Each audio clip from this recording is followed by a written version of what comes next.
বন্ধুরা, এবছর এই মহালয়ার দিন ঘটতে চলেছে এ বৎসরের সর্বশেষ সূর্যগ্রহণ। ফলে মহালয় ও সূর্যগ্রহণ মিলে এই দিন বৎসরের সর্বশক্তিশালী দিনের মধ্যে পরিণত হয়েছে।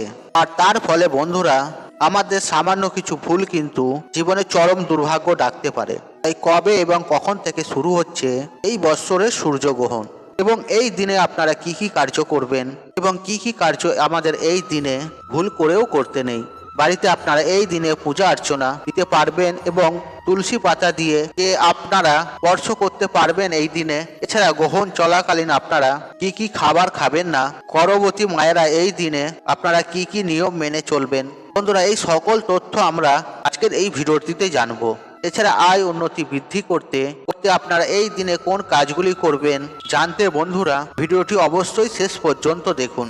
আর ভিডিওটি বন্ধুরা একটি লাইক করে বন্ধু বান্ধব আত্মীয়জনদের সাথে শেয়ার অবশ্যই করুন। আর মনের শ্রদ্ধা ভক্তি রেখে কমেন্ট বক্সে জয় মা দুর্গা লিখে কমেন্ট অবশ্যই করুন। এতে মা দুর্গার আশীর্বাদ সদা সর্বদাই আপনার উপরে থাকবে এবং আপনার পরিবারের উপরে থাকবে। যেহেতু বন্ধুরা সূর্যগ্রহণ রাতে হচ্ছে, তাই গ্রহণের কিন্তু কোনো রকম সূতক কাল নেই।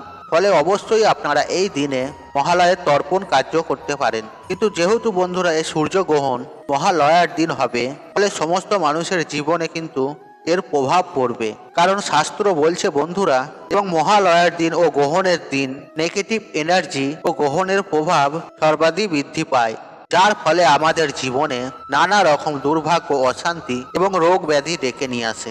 তাই অবশ্যই বন্ধুরা আপনারা এই দিনে এই নিয়মগুলি মেনে চলবেন এবং ভিডিওটি আপনারা আপনাদের পরিবারদের সাথে, বন্ধু বান্ধব, আত্মীয়জনদের সাথে শেয়ার অবশ্যই করুন। বন্ধুরা, 1 নম্বর বিষয়টি হলো বন্ধুরা, এই দিন আপনারা গ্রহণের পর বাড়ির সদর দরজায় এবং তুলসী তলায় একটি প্রদীপ ধরাবেন। এতে বন্ধুরা যদি গ্রহণের কোনো প্রভাব বা কোনো নেগেটিভ ঊর্জা আপনাদের বাড়িতে থাকে, তাতে তা নাশ হয়ে যাবে। কিন্তু বন্ধুরা এই প্রদীপটি আপনারা বাড়ির উত্তর পূর্ব দিকে মুখ করে রাখবেন। বন্ধুরা, এর পরের বিষয়টি হলো বন্ধুরা, গ্রহণ শেষ হয়ে যাওয়ার পর আপনারা বাড়িতে একটি কর্পূর অবশ্যই ধরান। কারণ বন্ধুরা গ্রহণের সময় অনেক রকমের নেগেটিভ এনার্জি আমাদের বাড়িতে আগমন হয়, যা আমাদের বাড়িতে রোগ, দুঃখ, দরিদ্রতা নিয়ে আসে। তাই যদি বন্ধুরা আপনারা এই গ্রহণের পর বাড়িতে একটি কর্পূর ধরান, বন্ধুরা এর গন্ধই নেগেটিভ এনার্জিরা একদমই সহ্য করতে পারবে না। তার ফলে বন্ধুরা কোনো রকম নেগেটিভ এনার্জির প্রভাব আপনাদের বাড়িতে থাকবে না।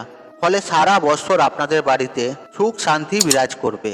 বন্ধুরা 3 নম্বর বিষয়টি হলো বন্ধুরা, এই দিন যদি আপনাদের বাড়িতে কুকুর, বিড়াল, গরু বা কাক আসে, তাই অবশ্যই বন্ধুরা আপনারা রুটি, গুড় বা যে কোনো ধরনের খাবার তাদের খাওয়াবেন। কিন্তু খাবারটি খাওয়ানোর আগে বন্ধুরা সেই খাবারটি আপনারা নিচের মাথার চারিদিকে 7 বার অ্যান্টি ক্লকওয়াইজ ঘুরিয়ে নিয়ে তবেই তাদের খাওয়ান। বন্ধুরা এর পরের বিষয়টি হলো বন্ধুরা, এই দিন আপনারা 3টে অপরাজিতা ফুল নিয়ে মহাদেবের চরণে রেখে দেবেন। পরে সেই ফুলগুলো বন্ধুরা আপনাদের সিন্ধুক বা পড়ার বই বা মানিব্যাগেও রেখে দিন। যে ফুলটি আপনারা সিন্ধুকে রাখবেন তা আপনারা অবশ্যই একটি হলুদ কাপড়ে মুড়ে তারপরে রাখবেন। বন্ধুরা এর পরের বিষয়টি হলো বন্ধুরা, এই দিন আপনারা একটি সাদা আকন্দ ফুল গাছের শিকড় নিয়ে এসে মহাদেবের চরণে বা শিবলিঙ্গের পাশে রেখে দেবেন। পরের দিন আপনারা শিকড়টি মহিলারা বাঁ হাতে এবং ছেলেরা ডান হাতে ধারণ করবেন। যদি কেউ তাবিজের মধ্যে পড়ে ধারণ করতে চায়, তাও তারা করতে পারেন। বন্ধুরা চলুন এবার আমরা জেনে নেই গর্ভবতী মহিলারা কোন কার্যগুলি করবেন না। 1 নম্বর বিষয়টি হলো বন্ধুরা, এই গ্রহণ চলাকালীন গর্ভবতী মহিলারা বাড়ি থেকে বেরোবেন না। গ্রহণের সময় আপনারা ঘুমাবেন না। গ্রহণ চলাকালীন আপনারা কোনো কিছু খাবেন না, এমনকি জল পানও করবেন না। যদি একদমই দরকার না পড়ে, যদি খেতেই হয় বন্ধুরা, খাবারে বা জলে কিছুটা তুলসী পাতা দিয়ে খাবেন এবং এই তুলসী পাতা গ্রহণ হওয়ার আগেই দিয়ে রাখবেন। এই গ্রহণ চলাকালীন আপনারা কোনো রকমের সুই বা সুতোর কাজ করবেন না। ধারালো জিনিস সেই সময় ব্যবহারও করবেন না, কারণ বন্ধুরা এই সময় রক্তক্ষরণ হলে তা বাচ্চার ক্ষতি করে। তাই বন্ধুরা আপনি এবং আপনার সন্তানের খুশির জন্য এই সময় আপনারা মহামৃত্যুঞ্জয় মন্ত্র বা হরে কৃষ্ণ মন্ত্র পাঠ করবেন। 2 নম্বর বিষয়টি হলো বন্ধুরা, গ্রহণ চলাকালীন সময়ে কোনো শুভ কার্য যেমন পুজো অর্চনা, দান, ধর্ম এইসবগুলি করবেন না। 3 নম্বর বিষয়টি হলো এই গ্রহণের সময় কোনো রকম আপনারা গাছপালা, চুলদাড়ি এগুলো ভুল করেও কাটবেন না। সুই সুতোর সেলাই বা কাছাকাছি একদমই করবেন না। গাছ থেকে তুলসী পাতা এই সময় তুলবেন না। বন্ধুরা 4 নম্বর বিষয়টি হলো বন্ধুরা এই সময় কোনো রকমের আপনারা শারীরিক মিলন করবেন না এবং গ্রহণ হয়ে যাওয়ার পর বন্ধুরা আপনারা আপনাদের নিজের ঘরটি ভালোভাবে মুছবেন এবং সন্ধ্যেবেলায় আপনারা গ্রহণের শেষে আপনাদের যে মেন দরজা রয়েছে যেখান থেকে আপনারা ঘরে প্রবেশ করেন সেখানে একটি মাটির প্রদীপ ধরাবেন। এতে বন্ধুরা আপনাদের বাড়িতে কোনো গ্রহণের খারাপ প্রভাব পড়বে না। 5 নম্বর বিষয়টি হলো বন্ধুরা এই গ্রহণের দিন আপনারা আমিষ এবং কোনো রকমের মদ্যপান পান করবেন না, মানে তান্ত্রিক ভোজন এই দিন করবেন না, বিশেষ করে এই গ্রহণের সময়। চলুন বন্ধুরা এবার আমরা জেনে নেব আমাদের ঘরে কোন কোন জিনিসগুলো এই পবিত্র আশ্বিন মাসে দিতে নেই, আর যদি আমরা দিয়ে থাকি এর ফলে আমাদের জীবনে চরম ভয়ঙ্কর দারিদ্রতা নেমে আসতে পারে। তাই বন্ধুরা আজকে আমি আপনাদের এমনই 4টে জিনিসের কথা বলবো, তা যদি আপনি দান করে দেন বা কেউ দিলে নিয়ে নেন, এতে আপনার পরিবারের ওপর সংকট আসতে পারে। বন্ধুরা এই আশ্বিন মাস হলো মা দুর্গার মাস, আর কয়েক দিনের মধ্যেই মা আসতে চলেছে। আর এর থেকে ভালো খবর আর কি হতে পারে বন্ধুরা? বন্ধুরা গরিব বড় লোক যেই হোক না কেন, মা আসার আনন্দে সবাই উৎসাহিত হয়ে ওঠে। বন্ধুরা তাই আশ্বিন মাসে ভুলেও আপনারা এই কয়টি জিনিস কাউকে দেবেন না এবং কারো সাথে নেবেনও না।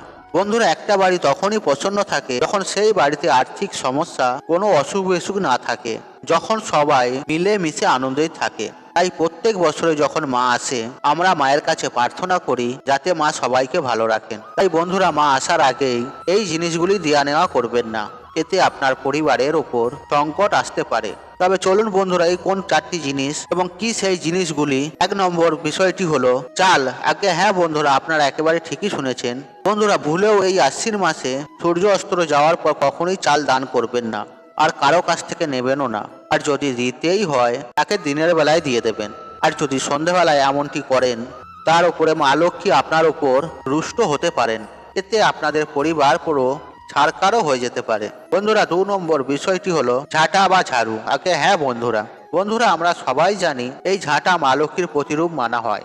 শাস্ত্র মতে ঝাড়ু দান করা খুবই অশুভ কার্য, কারণ ঝাঁটা আমাদের বাড়ির নেগেটিভ শক্তি বা অশুভ শক্তিকে দূর করে। ঝাঁটা বাড়ি থেকে অলক্ষ্মীকে দূর করে মা লক্ষ্মীকে স্বাগত জানায়। তাই যেই বাড়িতে ঝাড়ু দান করা হয় সেই বাড়িতে অলক্ষ্মী প্রবেশ করে যায়, আর সেই বাড়ি লক্ষ্মীহীন হয়ে যায়। তাই ভুলেও বন্ধুরা এই ঝাঁটা বা ঝাড়ু দান করবেন না। বন্ধুরা পরের বিষয়টি হলো বাসি খাবার। আগে হ্যাঁ বন্ধুরা এই আশ্বিন মাসে বাসি খাবার আপনারা কাউকেই দান করবেন না। আর যদি কোনো পদার্থ ব্যক্তি আপনার বাড়িতে আসে, খাবার চাইতে আসে, তাকে ভুলেও বাসি খাবার দেবেন না, কারণ এই মাসে মা লক্ষ্মী সবার পরীক্ষা নেন। তাই তাকে ভুলেও বাসি খাবার না দিয়ে গরম টাটকা খাবার দেবেন, কারণ কে বলতে পারে দেবী মা এসে আপনার পরীক্ষা নিচ্ছে। বন্ধুরা 4 নম্বর বিষয়টি হলো ব্যবহার করা বস্ত্র। শাস্ত্র মতে ব্যবহার করা বস্ত্র দান করতে নেই, কারণ বন্ধুরা যা আপনি দান করেন তার ফল বা তার পুণ্য আপনি প্রাপ্ত করেন। আর আপনার সামর্থ্য যদি নতুন বস্ত্র দেওয়ার মতন হয় তাই তাকে নতুন বস্ত্র দেবেন।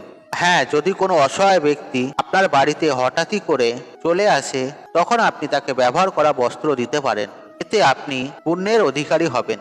কিন্তু জেনে বুঝে কখনোই পুরনো বস্ত্র দেওয়া উচিত নয়। বন্ধুরা তাই আজকের মতন বিদায় নিলাম। আশা করি ভিডিওটি দেখে উপকৃত পেয়েছেন। তাহলে ভিডিওতে একটি লাইক করুন, একটি কমেন্ট করুন, একটি শেয়ার করুন এবং বন্ধু বান্ধব আত্মীয়জনদের সাথে শেয়ার অবশ্যই করুন।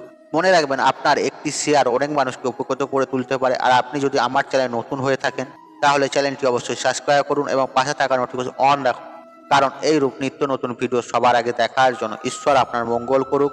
আপনি সুস্থ থাকুন, নিরোগ থাকুন। আপনার দিন মঙ্গলময়। হরে কৃষ্ণ কৃষ্ণ কৃষ্ণ হরে হরে।